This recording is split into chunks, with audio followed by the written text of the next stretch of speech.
ভাঙা রাস্তায় হাঁটু পানি, একটু বেখেয়াল হলেই ঘটতে পারে দুর্ঘটনা। বৃষ্টি আর ড্রেনের পানি মিলেমিশে ছড়াচ্ছে দুর্গন্ধ। টানা ভারী বর্ষণের কারণে গত এক সপ্তাহ ধরে মোংলা পোর্ট পৌরসভার Miyapara, Khaserdanga, girls school road, college মোড় ও জয়বাংলা সহ বেশ কয়েকটি এলাকার মানুষ জলাবদ্ধতায় এমন দুর্ভোগ পোহাচ্ছেন।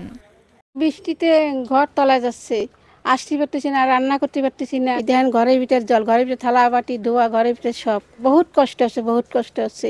এখন আমাকে চলাফেরা করতে খুব সমস্যা, পানি ভেঙে আওয়া লাগে, যাওয়া লাগে, রান্দে বেরিয়ে খাইতে পারতেছি না, চুলা টুলা সব তলাই গেছে। ৮-১০ দিনের বৃষ্টিতে মোংলায় যে পানির জলাবদ্ধতা সৃষ্টি হয়েছে, এই জলাবদ্ধতার কারণে আমরা এক প্রকার গৃহবন্দী আছি। পানি নিষ্কাশনে পৌর কর্তৃপক্ষকে দায়ী করছেন এলাকাবাসী। এখানে যে ড্রেন আছে, ড্রেনগুলা পরিষ্কার করা হয় না। পৌরসভার ড্রেন যদিও আছে, কিন্তু তার সংস্কারের কোনো উদ্যোগ পৌর কর্তৃপক্ষ অদ্যাবধি নিচ্ছে না। প্রতি বছর পৌরসভায় আমরা ট্যাক্স দিই, কিন্তু আমরা ট্যাক্স দিয়েও আমরা কোনো ময়লা, ড্রেনের ময়লা যায় না, কিছু না। ট্যাক্স দিয়ে আমাদের লাভ কি? জলাবদ্ধতায় পৌরবাসীর দুর্ভোগের কথা স্বীকার করে পৌর কর্তৃপক্ষ বলছে, পানি নিষ্কাশনের জন্য ইতোমধ্যে ব্যবস্থা নেওয়া হয়েছে।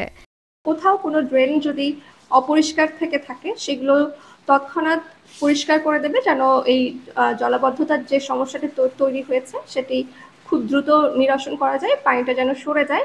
পাশাপাশি স্লুইস গেট যে কয়টি আছে, সেখানে আমাদের যে কর্মচারীরা নিয়োজিত আছে তাদেরকেও নির্দেশনা দেওয়া হয়েছে, তারা সার্বক্ষণিক সেখানে অবস্থান করবে এবং জোয়ারের পানি যেন কোনোভাবেই ঢুকতে না পারে এবং ভাটার সময় যেন খুব দ্রুত স্লুইস গেটের মাধ্যমে সেই পানিটা সরে যায়, সেই ব্যবস্থা নেওয়া হচ্ছে। বৃষ্টিপাত চলমান থাকলে পরিস্থিতির আরও অবনতি হওয়ার আশঙ্কা স্থানীয়দের। তবে ড্রেনেজ ব্যবস্থা উন্নত করে পানি সরালে ভোগান্তি কমবে বলে মনে করছেন সবাই। Desk report, channel 24।